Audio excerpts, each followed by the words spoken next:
Welcome back to Extra Literary Affairs, a podcast for the lit curious reader, because why not read a little bit of everything? I'm Jennifer Smith. And I'm Joey Kelly. And today we are talking about one of my absolute favorite novels, which comes at the conclusion of our 3-week series on the Odyssey. Today we will be discussing Circe by Madeline Miller.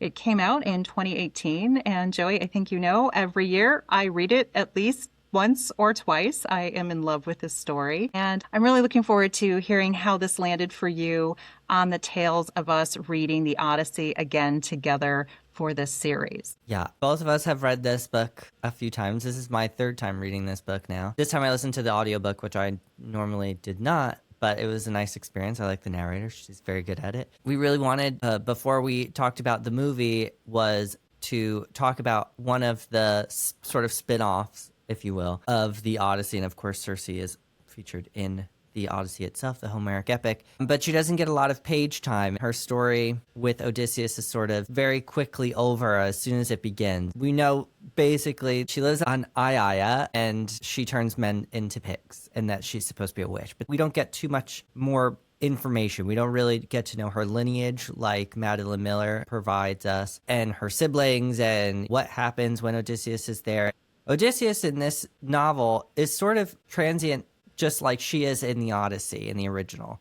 So I think that's interesting that Madeline Miller gives Odysseus a little bit more time and detail than you would get in the Odyssey itself. It's interesting that we get to learn so much more about what Madeline Miller thinks Circe's life was actually about. What I really loved about this is the premise of taking a minor character in a larger, well-known work and completing her backstory, filling in the gaps, what happens before, during, and after her appearance in the Odyssey. And I just really love the feminist empowerment lens Madeline Miller put on top of this particular story. One thing I wanted to call out is we read the poem, which is written in iambic pentameter, which we had talked about before, this very lyrical, beautiful way in which Emily Wilson translated the Odysseys for us for the modern times. Madeline Miller is writing in just beautiful prose. It is a literary fiction work.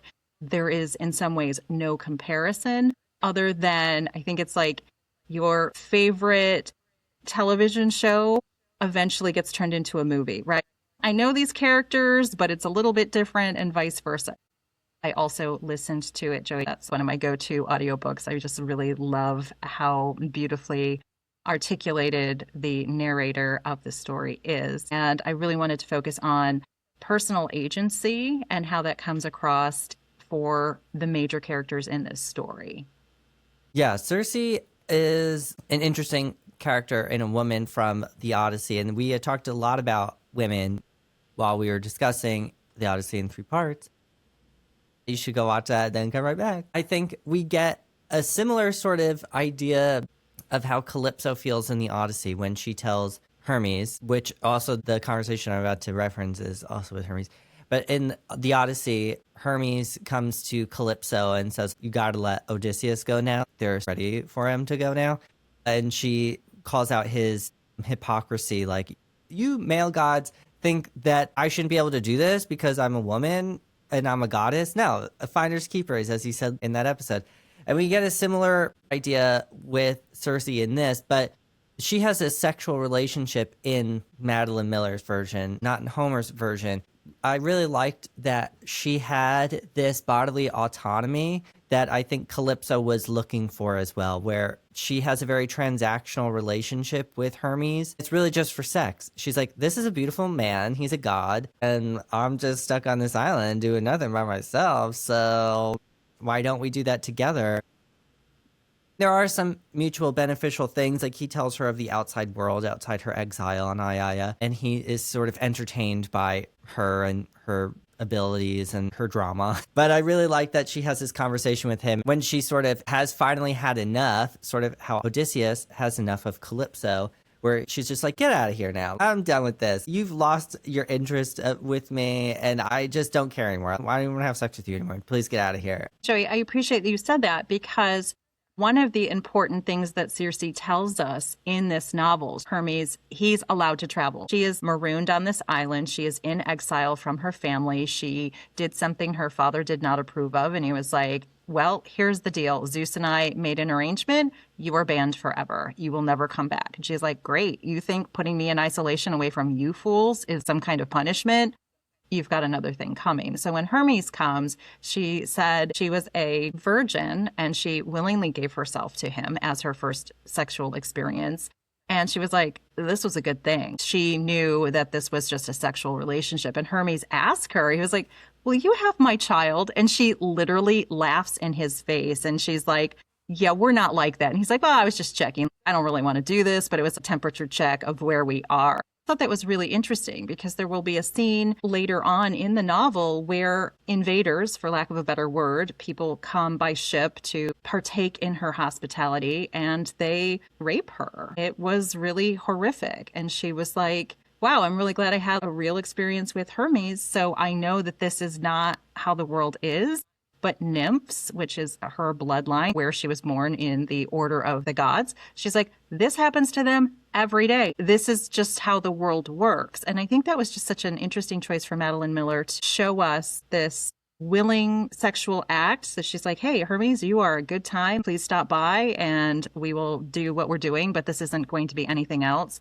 Then he goes away. She has this horrible interaction with these really brutal men that she could not control. And then we get Odysseus. At first, she's like, okay, you're going down like the rest of these guys because I can't trust anyone now.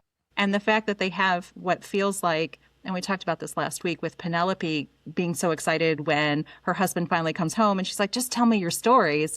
Circe and Odysseus have a very similar, let's just tell each other everything, good, bad, and the ugly about our lives. And I just really love that retelling. Yeah, I think it's important that Madeline Miller gives us some context in her version of Circe's story of that she does have these initial travelers who come and sexually assault her. And that is the reason why she starts to turn men into pigs, is to protect herself. Because she's like, these are the tools that I have at my disposal, is transformation. That is her best magical trick. I really liked that she explored that part. Because I think in the Odyssey, we don't know why she's doing it. We just sort of think she's an evil witch character, that she's doing it out of malicious intent only and not out of self-preservation. She's isolated on an island alone. Whether or not in the original Greek myths you could say such a thing, whether or not Circe is in exile, because for context, if you have not read this by now, she is the daughter of Helios, the god of the sun,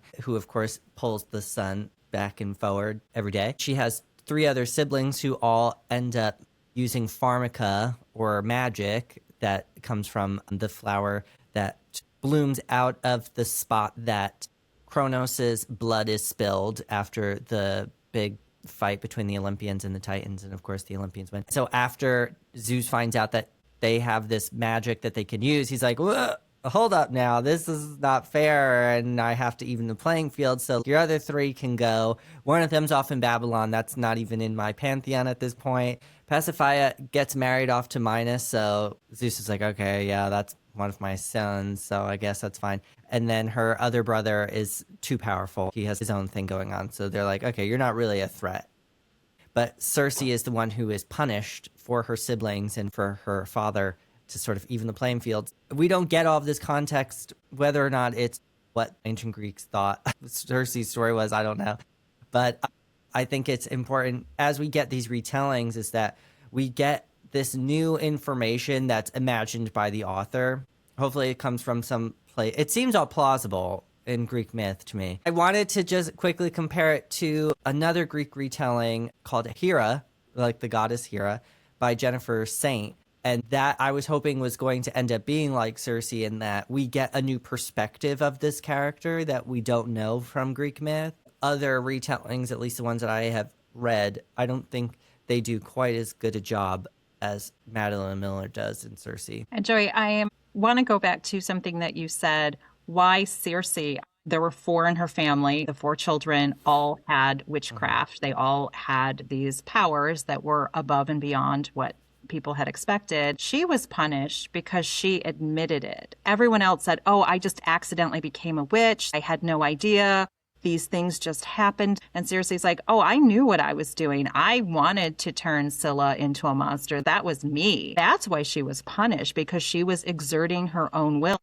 If it happens to you by accident, you didn't have any say in it. But if you actively sought out these compounds which you could use to transform people, you have to be punished. And in Madeline Miller's story, we do get Circe, but we have all of these auxiliary characters. And I loved the additional rounding out of who they were. And again, this was Madeline Miller's view on the world, but I am lock, stock, and barrel in it with her. We get to see Penelope in a new light. We get to see Telemachus in a new light. We get to see the son who was born between Circe and Odysseus, Telegonus. He comes into the story, which was not something that was really articulated much in the original epic poem that we read. As I was thinking about what are the most salient topics present for me in this version, it's agency.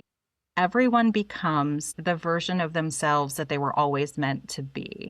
And when Circe was talking to her brother, who is not a good guy. I'll just say both of her brothers are really not good guys. And she's like, I turned Scylla into a monster, and Glaucus, her first crush, she turned him into a god. And she's like, I did those things. And her brother said, isn't it interesting that when you transformed someone, both of them turned into these hideous monsters? Well, that is curious. I think Madeline Miller did a great job of teeing us up to the idea of who are you truly inside and who reveals that to you. And I think Circe, when she first is marooned on this island, she's like, I've never eaten a meal by myself.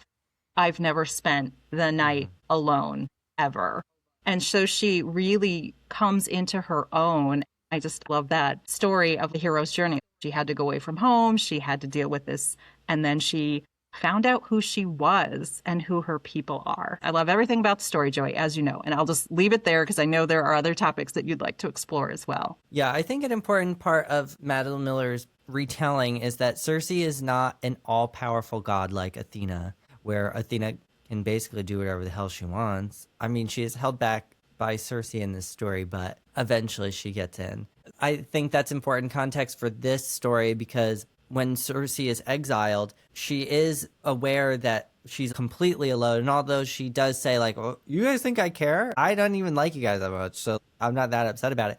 But she is afraid because she's like, I don't have godlike powers. She understands now because of her brother Aedes is like, you have magic and you should be able to use it. You just have to learn now. I'm not going to teach you, but you should do it. And I think she's very afraid of what could happen. She doesn't know that people can come visit her. She thinks no one can come in and no one can go out.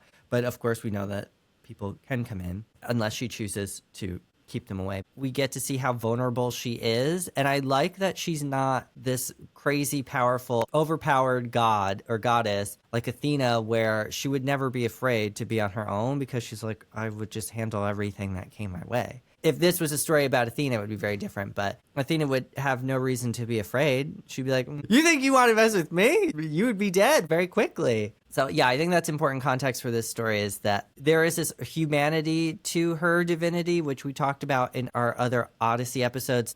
The gods are very human-like in a lot of aspects, but I think Circe is human in her vulnerability and her ability to be harmed in whatever way. Again, these are immortal gods. So she's like, my childhood and my development can last 1,000 years. They're timeless. It's not relevant to our human years.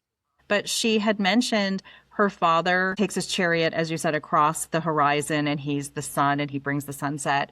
She was with him on a mission across the sky, and she's like, Father, are we late enough to kill astronomers? Because they said when these solar eclipses and the sun loses its rhythm, kings would murder their astronomers because they're like, dude, this is fraud. When her father said, yes, we're definitely late enough to cause the death of the astronomers, she said, I feel sick to my stomach. She always had this sensitivity to mortals. She was very curious about what mortals were like. And I thought it was also very interesting because they said of all the gods, she is one of the rarer gods who had a human mortal voice. So people weren't afraid of Circe when mortals would meet her. They're like, you're a goddess, but you sort of sound like a regular person.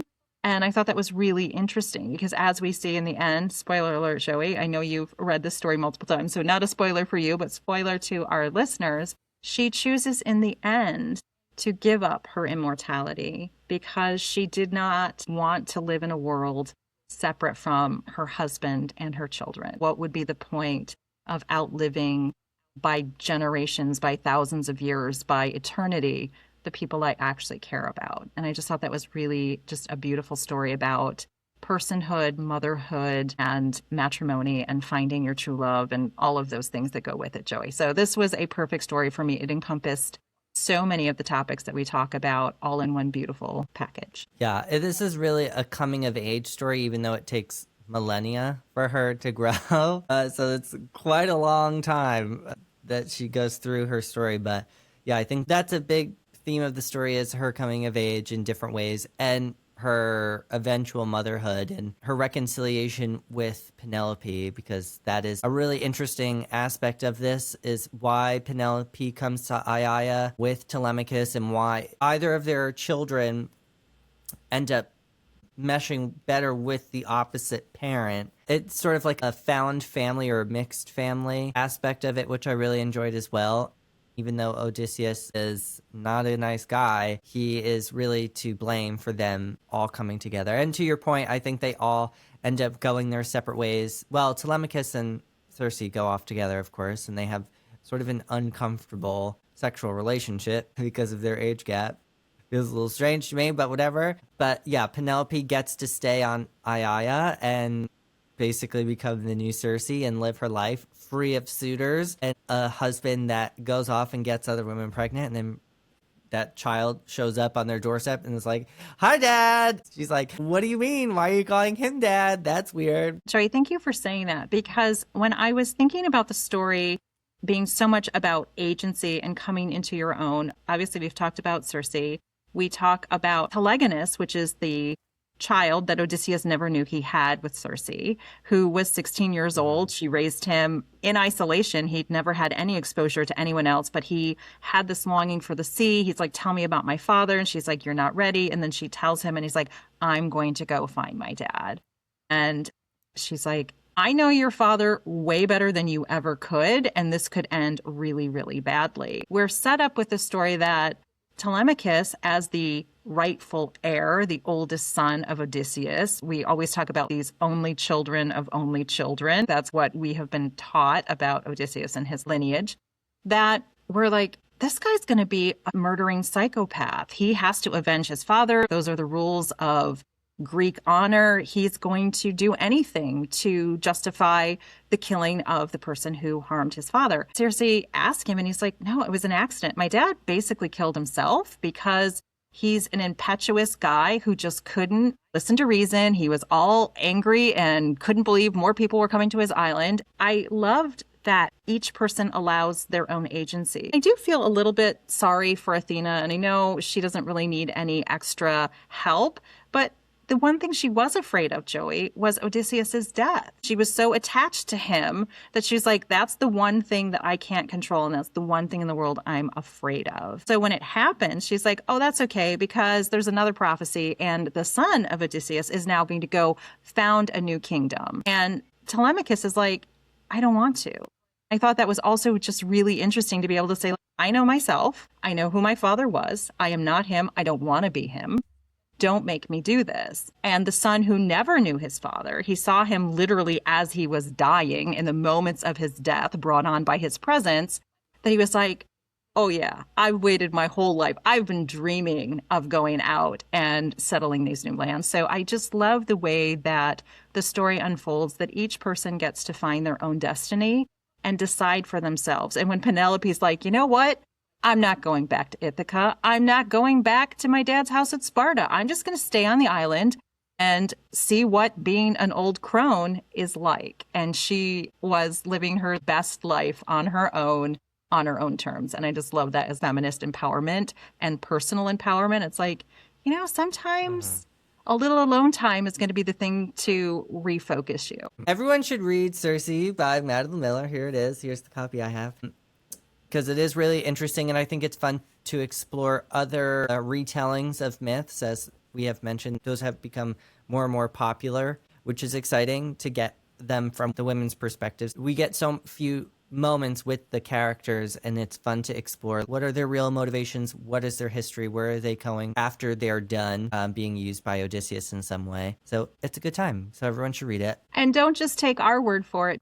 As we have both found, it is on so many best of lists that it is sure to be a modern classic. And now's the time to jump on board and say, oh yeah, I remember the first time I read that, when kids are being assigned this in school 25, 30, 40, 50 years from now. I'm so excited that we've had this journey together. And next week, we are going to talk about our experience of watching the blockbuster movie, The Odyssey. I'm really looking forward to it, Joey. Same here. Okay. Thank you so much for watching today's episode. And if you enjoyed it, please like, comment, and subscribe, and share, pretty please. And follow us on social media or on TikTok at Extra Literary Affairs. Great. See you next week, Joey. Bye. Bye.